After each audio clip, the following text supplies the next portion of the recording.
Let's connect with Ashish Shah, COO of the company, who I believe started off this plan with the idea on a paper napkin. So Ashish, how did the idea come about? Tell me more about the shift from eBay to now Pepperfry. We started, 7.5 years back.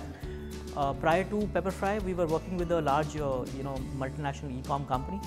Having run e-commerce businesses at a large scale for a long time, we thought that the time was ripe to, start something of our own in the e-com space. Thought that this is the best time to, build something of our own. Got into building a lifestyle e-commerce business. When Pepperfry was started, we used to not only do furniture and home products, but used to sell fashion, accessories, jewelry, etc. Many more things. Early 2013, Pepperfry, all of us decided that we want to focus on home-end furniture and build a large business in the category. And since then, we have not looked back. In 7 years, we have built the largest business. You really had that first mover advantage, which comes with its own set of pros and cons. Since there was no existing business model, how did you manage? So furniture and home business by itself has its own nuance. The category is, like you mentioned, very different. Starts with the fact that, the size of the product is really large. And, in India, big box logistics and supply chain at that time did not exist.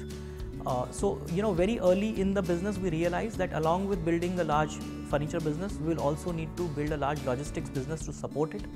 And therefore, early on, we started making investments in supply chain. Today as we talk, Pepperfry has its own in-house supply chain. So what's the current market share that you enjoy, and with competition heating up with the likes of IKEA, Amazon India, Flipkart getting into home decor, how are you dealing with competition? While the category is by itself a large category, not many large organized players exist in the business. And therefore, with the entry of many more businesses in the category itself becomes very interesting. Less than 4% of the market today is catered by organized players. And therefore, we believe that with many more people coming in and talking about the category and spending money building the category, all the businesses and large businesses can be built.